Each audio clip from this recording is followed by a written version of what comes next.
Sir एक और question था जो mostly second question third question दोनों से रिलेटेड है, और अभी भी जैसे आप बता रहे हैं कि हम किसी और को ठीक करने की पॉइंट ऑफ व्यू से नहीं पूछ रही हूँ मैं, बट जनरली हमारे खुद से कि ऐसी कोई सिचुएशन बन गई कि हम मंदिर नहीं जा पा रहे हैं, या ऐसे कुछ सर्कमस्टेंसेस आ गए लाइफ में कि प्रॉब्लम है, नहीं जाने को नहीं मिल पा रहा है। तो किसी और के पॉइंट ऑफ व्यू से अगर हमें प्रॉब्लम हो रही है, तो मैं ये पूछना चाह रही हूँ कि हम कैसे इंश्योर करें कि हम धर्म से विमुख ना हो। दूसरे को नहीं बदलने की कोशिश कर रहे हैं, बट हम्म। हमें जो हम करना चाह रहे हैं, हम कैसे इंश्योर करें कि हम कभी विमुख ना हाँ, तो मतलब प्रश्न यही है, कभी हम किसी कारण से मंदिर नहीं जा पा रहे या स्वाध्याय नहीं कर पा रहे हैं, तो हमारे अंदर में कभी ऐसा भाव आता है कि हम धर्म से मुक्त तो नहीं हो रहे हैं ना। हो। हम्म। यही प्रश्न है ना। हाँ हाँ तो पंडित इसको जी। कैसे दूर करें भाव को, है ना। देखो, कभी मत, बिल्कुल चिंता मत करो। हो सकता है कभी जीवन में ऐसा समय भी आए, या आते ही रहते हैं, आप मंदिर नहीं जा पाते, स्वाध्याय करने की इच्छा भी होती है लेकिन नहीं कर पाते, अपने कामों में फंसे हैं। लेकिन उस समय भी उसको एक समय का परिणाम समझ करके उसका विकल्प मत करना, चिंता मत करना। चार अभाव पढ़े ना, चार अभाव में आया ना, वर्तमान पर्याय का पूर्व पर्याय में अभाव, वर्तमान पर्याय का आगामी पर्याय में अभाव। तो जो हमें वर्तमान में भाव आ रहा है, समझ लेना उसका भविष्य में अभाव है। भविष्य में हम जरूर मंदिर भी जाएंगे, स्वाध्याय भी करेंगे। लेकिन ये मैं उस दृष्टि से कह रहा हूं जब आपके सामने कोई ऐसा निमित्त है और आप नहीं जा पा रहे, नहीं कर पा रहे हैं। ऐसा मत समझ लेना कि नहीं, कुछ भी नहीं है तो अभी हमने बैठे बैठे विचार कर लिया मंदिर जाके क्या फायदा है, जब जाना होगा तब जाएंगे। ये स्वच्छंदता की निशानी है।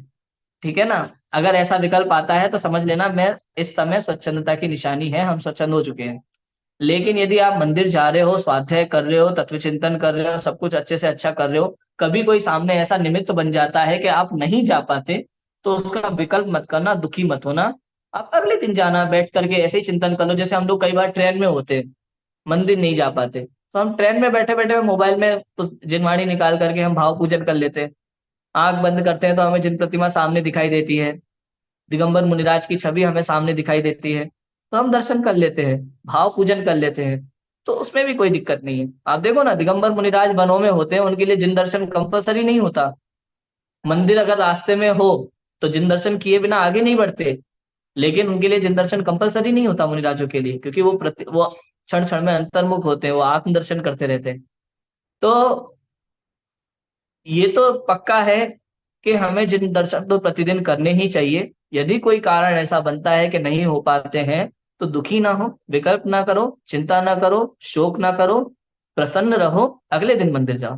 ठीक है, नेक्स्ट टाइम जाओ, लेकिन दुखी मत होना किसी बात को लेकर के। तत्व चिंतन करना, अंदर में भेद विज्ञान की अ, दशा जो है वर्तती रहनी चाहिए।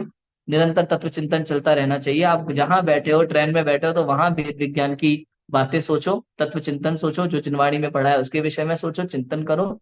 जरूरी नहीं है कि मंदिर नहीं गए तो आज दुखी दुखी रहेंगे, या कुछ और हुआ है ऐसा कि हम नहीं कर पा रहे हैं, तो उससे आपको दुखी होने की जरूरत नहीं है। सर, हम पंडित जी अगर मंदिर नहीं जा पा रहे तो अपने जिनवानी का अ, दर्शन भी कर सकते हैं ना? हाँ, समय कर सार सकते हैं, प्रवचन सार कर वो सकते हैं, आप सब जिनवाणी का तंत्रों दर्शन भी का। कर सकते हैं। लेकिन जो जिन देखो, अगर जिन मंदिर पास में है तो मंदिर के दर्शन भी करना चाहिए। जिन मंदिर पास में नहीं है, जिनवाणी है, आप जिनवाणी के दर्शन करते हो, बहुत अच्छी बात है। एक और बात बता देता हूँ, जैसे आप घर में, कई लोग आप ऐसा करते होंगे, विधान कराते हैं घर में। घर परिवार में किसी कारण पे लोग विधान कराते हैं ना, या तो उद्घाटन के समय पे कराते हैं, या किसी विवाह आदि का मंगल अवसर हो, तो घर आकर के लोग विधान कराते हैं। तो मैं एक ही बात कहूंगा, वैसे तो विधान पूजन सदा मंदिर में ही करो, हमेशा हमेशा मंदिर में ही करना चाहिए। जिन प्रतिमा या यंत्र जी कभी भी अपने घर में नहीं लाना चाहिए।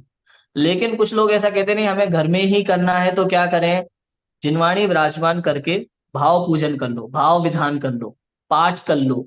लेकिन द्रव्य पूजन नहीं करना, द्रव्य विधान घर में नहीं करना। पाठ करो जितना करना है, घर में बैठ करके जिनवाणी सामने विराजमान करके। और उस समय भी जिस हॉल में ये सब चल रहा है, उस हॉल में चप्पल जूते ना हो, और खाने पीने की कोई चीजों का कार्यक्रम ना हो। ऐसा ना हो कि भाव पूजन चल रही है और अब इधर से पानी ला रहा है, कोई शरबत ला रहा है। ये सब चीजें आज बहुत कॉमन हो चुकी है। शादी विवाह में भी मैंने विवाह के ऊपर भी एक आर्टिकल लिखा है, कैसे क्या होना चाहिए। उसमें भी मैंने ये बात लिखी है कि जो फेरों के टाइम पे पूजा होती है, पंच परमेष्ठी की आज्ञा पूर्वक 7 नियम लिए जाते हैं। उस समय भी लोग चप्पल जूते पहनकर बैठे होते हैं, जूस बट रहा होता है, खाने पीने की चीजें बट रही होती है। टोटल पंच परमेष्टि का वर्णवाद है, जिन धर्म का वर्णवाद है। तो हर समय इन बातों का भी ध्यान रखना चाहिए।